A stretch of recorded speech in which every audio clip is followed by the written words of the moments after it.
Should have checked that one first. Oh, I don't actually know where it is. Give me a sec, I'll try something else. You there? Just chat amongst yourselves. I'll find the crop.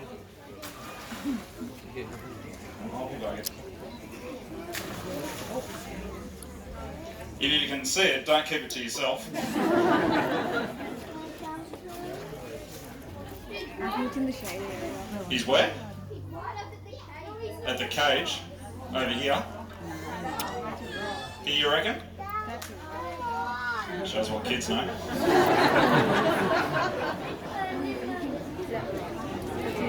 Now I don't know where it is. Oh, there it is. Oh, Jesus. There you go, Croc Attack Show. I hope you enjoyed that. Oh, look at me Simon Agamandis.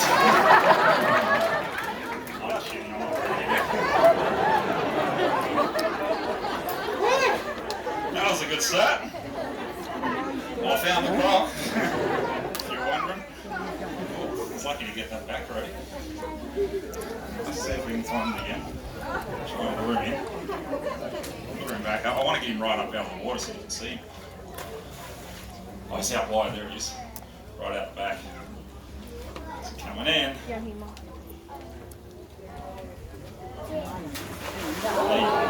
He's got some going in today, Brody.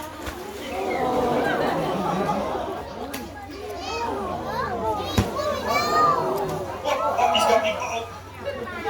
Oh, we're going for a walk. All right.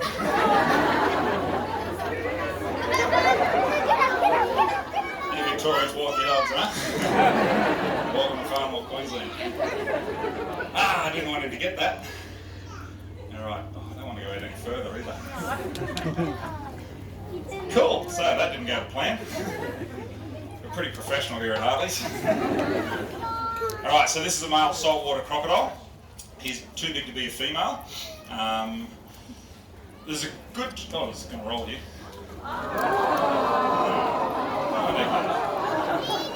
There's a good chance. There's a good chance we made this crocodile a male. Because we can actually manipulate the gender of the offspring during incubation by adjusting temperature. And the reason we can do that is because crocodilians lack sex chromosomes. A bit like Brody.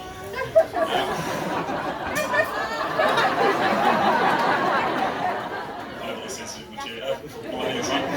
So, we can change the temperature. That'll determine the sex. It's the rate in which the embryo develops in the egg, which will determine if it's a male or a female. And he was captive bred, this guy. We know his age. He's 30 years of age. So he was this big when he came out of the egg, but look at him. Look at him now. 30 years later, he's 30 years old now. So he's a good sized croc for this. He's 3.7 metres in length, so not even average size yet. He's not classed as big, but he's big enough to rule my day. As you can see, he's a very powerful animal. There's no stuffing around with something of this size. Probably around about 250 kilos, yeah. So, decent sized croc. You wouldn't want a croc any bigger than him in this enclosure. Not that it's not big enough, I mean this is more than enough room for him. But if he was any bigger, he'd be able to jump up and smash the glass and start killing everyone in the front row. As entertaining as I find that, some might say it's unprofessional, so he's a good size for it. Right. It's got a great crocodile name as well. Every crocodile park's got a crocodile called Killer, Psycho, all that sort of Godzilla. We thought outside the box with this one and we called him Hagrid. He's got a big head in proportion of his body, so we thought that was very suited to him, yeah? And he started doing the show around that period when Harry Potter was big. We actually handpicked him for this show because of his temperament. He's one of those real in-your-face, try-to-eat you kind of guys. Perfect for demonstrating crocodile attack. So that's why he's in here. We've tried to house him in other pens, communal pens, like where you do the lagoon boat ride or at the 11 o'clock show. He did not get along well with others. He just beat them all up, so we put him in here on his own. He doesn't need a companion or anything like that. I do want to get that rope back. Hey bro, you got a little bit of fluffy chicken? Just give me a sec. We're just going to give him something else to think about here. Bro's going to pull off a little bit. feel it jugging it around his mouth.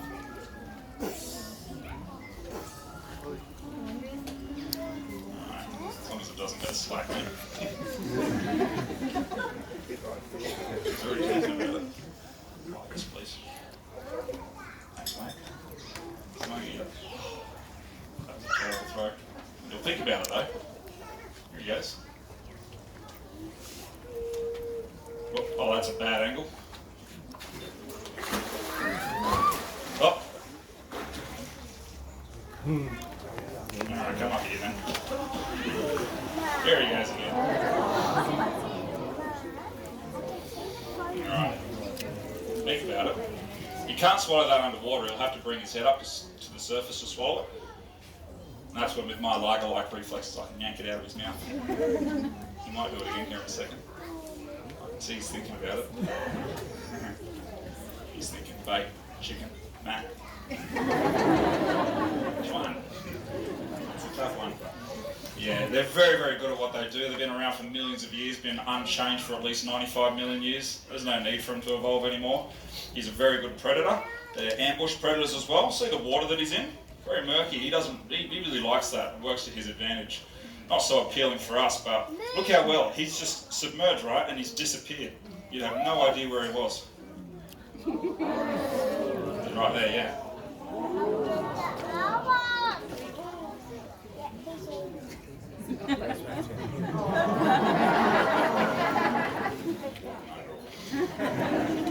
He's better than this and me, obviously. Yeah, so this kind of water is really good for him. He can submerge it. I mean, look how deep the water is. It's only about a foot deep and he's fully submerged right now. So he can sneak up on you really well. One of the mistakes we see up here is people standing ankle deep or shin deep water. Hang on. Sucked in. Stupid crocodile. Hang on just a little bit, mate. Here we go. Bit of skippy. Let's see if we can get him right up.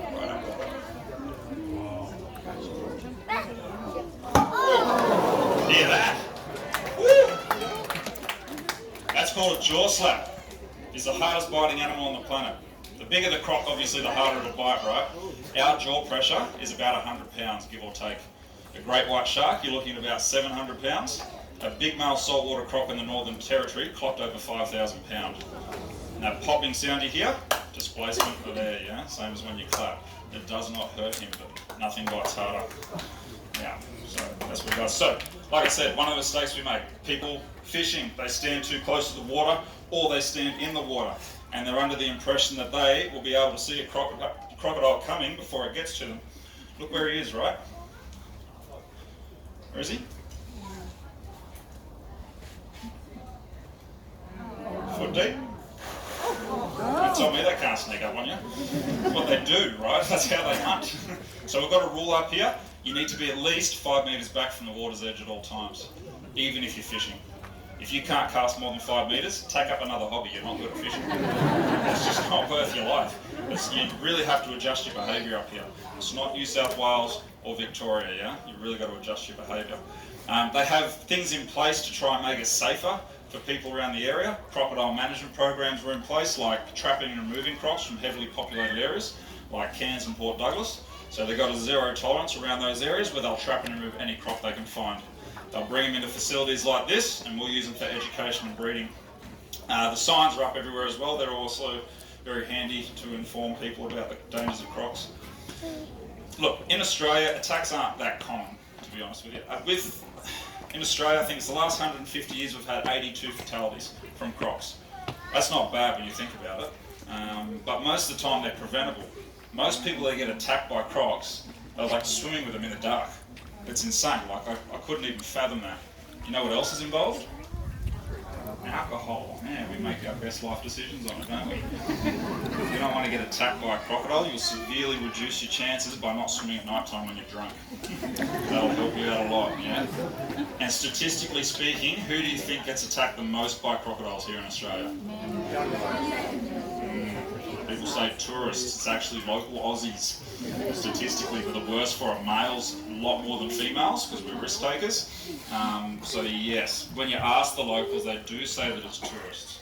Particularly Germans, apparently. That's why they put the up to them on the board, but that's not true.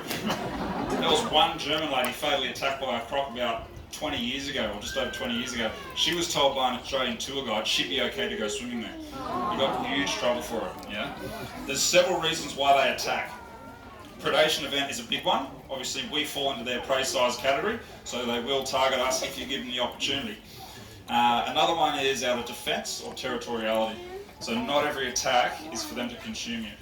Just to give you a bit of an example, about, I think it was year 2000 it was, this gentleman was walking his dogs up a weeper through the mangroves, and he trod on the tail of a 2-metre saltwater croc. They blend in so well, right? He trod on it, and this croc, obviously scared, swung around and bit him, and he obviously flinched, and it bit him fair right smack bang on the right butt cheek. That wasn't a predation event. He had a few more buttholes after that incident, but he, there, I would find that quite, well, stressful. On a stress-related dive for me, how long do you think I could hold my breath for? 10 to 20 seconds if I'm lucky. He could hold his breath for 10, 20, 30 minutes, maybe an hour, something like that. So you won't outlast him, you'll just hold it there and wait till you drown. And then he'll start tearing you apart that way. Where is he now? That's a good question. I have no idea. I might try and find him, and I'll try and demonstrate some proper rolls and head shakes for you. I hope he's still here. I think everyone's waiting with bad intentions. Come on, up. Get him out front. Let's see if we can get another jaw slap.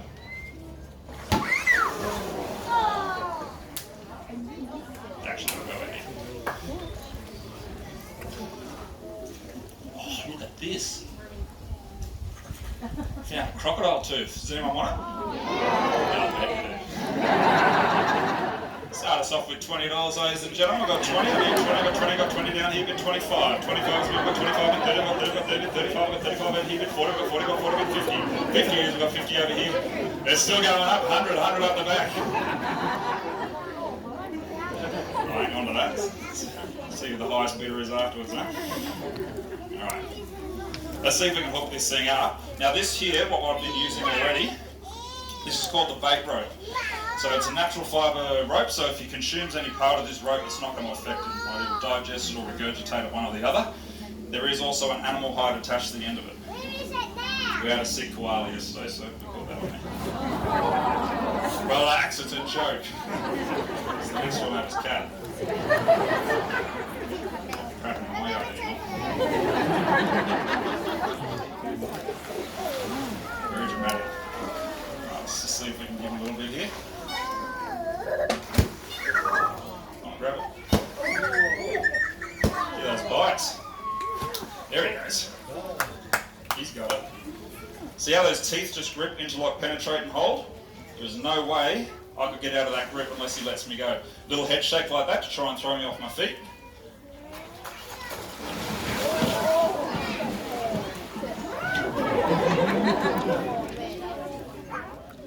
That's it. Very professional.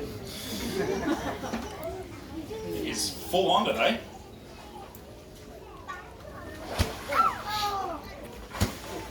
Yeah, just grab it. Take it. Alright, let's see if we can get a big head shake out of him. Not bad. Go again. Oh, roll, baby, roll, baby, roll. Go. That was pathetic. That was an anticlimax, wasn't it?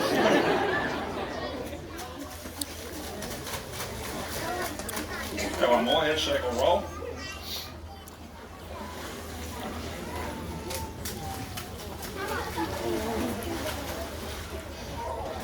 One more. Oh my God. Yeah, we're the proud owners of the slowest rowing crocodile in the world.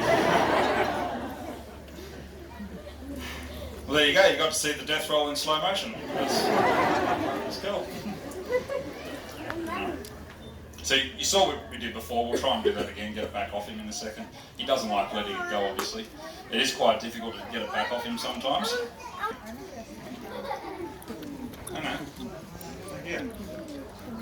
The eye gouging thing I like. One particular story that I read where it worked doesn't end well, but I'm going to tell it anyway. There was a guy that used it. Would you believe it? Let go of the lady. Now, I thought this guy was a hero until I looked further into the story. I said it's got a sick ending. He was an Australian who just successfully saved his mother-in-law. What an idiot. How un-Australian is that? Seriously. That should take its course. So yeah, you could try that. Honestly, there's not much you could do. Imagine if something of that size or bigger has hold of you. What are the odds of surviving that? I'm thinking slim to none, right? But try anything. Kick it, punch it, poke it in the eyes. Ask it politely to stop. Don't give up and play dead or do nothing. That's not a good idea. But prevention's better than cure, right?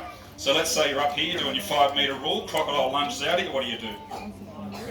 Obviously run, yes. It's a given. Like, any suggestions as to how to run away? Very fast. Fast, I like that one. Zigzag. What was the other one? Zigzag. Zigzagging. Has anyone heard of this? To get away from a croc? I'm pretty sure this one originates from the States. Do we have any Americans in today? Have we got any? No? Well, I was over in America last May, right, for a month in Florida. Any questions? Don't be shy. Anything you want to know? Go ahead, mate. Break the ice. Yeah, you. You're just looking for attention. 300 people looking at you, dude. Yeah, go ahead. Why did I choose to do the job? Because I'm not very good at anything else. I'm not real smart, but I'm quick, you know. And I can lift heavy things, so I fit the job description. Yeah. Always had an interesting box. So, yeah. Go ahead. Has anyone been killed while doing this? You're a morbid child, aren't you? Are you with workplace health and safety or something? What's your name, Inspector? What's your name? Matilda. Matilda. Look, Matilda, we're a professional establishment here at Harvard's. It would be very unprofessional for me to answer that with a yes. So no, Matilda. Wouldn't say if we did. I mean, no one's been hooked up by a big croc here, right? Not a really big incident. There's a lot of training involved before you start working with crocs, right? You don't go from koalas to hagrids. But no one's beyond mistakes. No one is beyond mistakes, including us. You know, we've been doing it for quite a few years. So you slip up, it's all over. We've been fortunate here. The worst incident I ever had, and it wasn't even that bad, right? It was about 3 years ago nearly. It was just before Christmas. I was doing the morning show. So we feed the freshwater crocs there for 5 or 10 minutes. Some of you might have seen it this morning. And because it's summer, it's really warm. There's 130 freshers in there. There's about 50 of them that come over at a time. And they all line their head up along this log, and you get a chicken leg, and you smack them in the jaw with it, and you get that pop sound, right? It's like pop, pop, pop, pop. One flanked me, didn't it, Matilda? Jumped out of the water and went bang! Straight on the hand. Luckily, I realised it didn't get the chicken, and I let go. So I didn't react. I kept going like nothing happened, yeah? So pop, pop, pop, bang! Oh, pop, pop, pop, pop. And the crowd sort of went, ooh. Oh, no, he's alright. Because I didn't react. And then at the end of the show, I played it cool, and at the end of the show I said, are there any questions? This one lady goes, yeah, you okay? I didn't realise my hand was swollen, it was bleeding, and I didn't feel it at the time because I had so much adrenaline running through me, but you know, it hurt like hell later. I couldn't move it for weeks. Yeah, puncture wounds and lacerations over to it, nothing to brag about. Wouldn't bring it up on the first date, you know what I mean? Any other questions? No more from you. The longest croc we have is Zach. Zach is a 4.8 metre and about 600 kilo croc. He's the biggest one we have at the moment. Still only average size, but he's still a big unit. The biggest one we ever had was Ted. For those of you who've been here before, you might remember Ted. 5.3 metres, 900 kilos. He was the second largest croc in Australia at the time. He lived out in the lagoon for ages. He died a year ago now of old age. We think he was over 100, but we're saying that for 30 years, we didn't know. But the dude looked it. He was blind and had no teeth. He was a complete geriatric. He'd cruise around the lagoon out there and he'd just swim flat out into the banks because he couldn't see where it was going. But don't feel sorry for him, he was still the dominant crocodile out there. Because of his sheer size, no one was going to muck around with him. Most importantly, up to the day he died, he was still breeding with the girls. Inspiration to us all. He was like the Hugh Hefner of the crocodile world, I'll tell you. Only he didn't care if they were ugly, he couldn't see him. He made him flinch. Yeah, go ahead, mate. The biggest croc alive at the moment that we know of is Cassius on Green Island off the coast of Cairns. 5.5 metres, about a tonne in weight. Yeah, big one. Go ahead, buddy, a couple more questions. The fattest croc? Probably Zach. He's pretty fat. Yeah, he's huge, mate. Yeah. Any other questions? Have I missed anyone over here? Scanning. You already had your chance. Go ahead. How many people can a crocodile fit in its mouth? About 5 of you, buddy. Yeah. I don't know. He'll only go for one at a time. Is there another question? At the back? No? Why do I talk so much? Dear kids. Because I'm very loquacious. I don't know, because it's my job to entertain you. Are you not entertained? There's your answer. Sit down and shut up. My job to talk. Anything else? What else you got? I'm only joking, by the way. Anything else? Yes, go ahead. They communicate by sound? Yeah, and a lot better than what we thought. We found out recently by putting hydrophones in the lagoon out there. Some scientists put some hydrophones out there. They communicate with each other underwater. A lot, too. And a lot of it's below our hearing range. But they're picking up on these machines and freaky Jurassic Park style sounds coming out of them. It was cool. And they can be heard up to a kilometre away by other crocs. So yes, definitely. Yeah, right out the back. What they talk to each other about? I haven't got a degree in crocodile language, but maybe Google Translate might help me out. I'm thinking it's a pretty basic mind, like, is it a threat? Can I eat it? Can I make with it? And Jesse thinks the same. Go ahead, man. They can go through 45 to 50 sets of teeth in their life. That's 3,500 teeth. Yeah, they'll keep replacing them. It's a lot, hey? Do you have a question, sir? Oh, yeah. How come the crocs don't attack the ones in Thailand? Well, they do. Yeah. The ones that they sit on top of and stuff, they do. Have you seen YouTube? Mate, that goes wrong sometimes. It's awesome. Look it up. Those ones in Thailand where they put their hands down their throats and touch them and put their heads in and stuff like that, I'd suggest if you're into ethical treatment of animals, don't support those shows because they basically keep smacking that animal with a stick until it's no longer responsive. That's how that works. They don't drug them, just keep smacking them, and eventually they don't. But sometimes it goes wrong and they grab the handle of the head and they roll in it. It's brilliant. One more, I'll take one more question. What have we got? Yeah, sorry, you had your hand up before. How long do they live? We don't know, but we think about 70 to 90, similar to people. Maybe over 100 in captivity, but no one actually knows. All right, we're going to feed this guy up. Have you got that bigger piece? You got a bigger piece? Whatever's left, that'll do. A bit more of a visual. This is Chucky. He's our stunt chicken. He's having a bad day. He's half cut.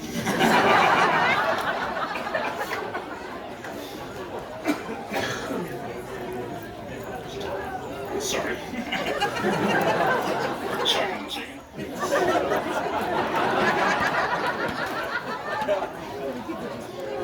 It's going to be a meeting in the office after the show, I can tell. Stuff at our kids, you like puppet shows?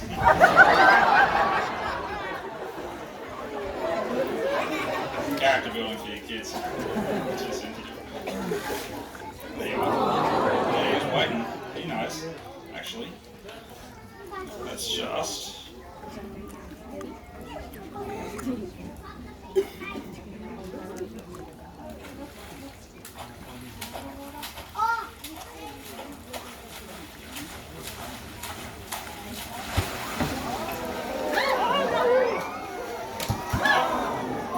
Ah, still got him. Alright, did we enjoy that, guys?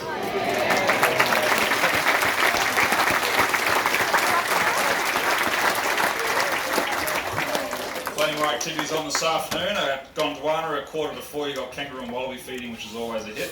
4:15 you've got the cassowary feed. If you haven't heard of a cassowary before, looks like an emu dressed in drag.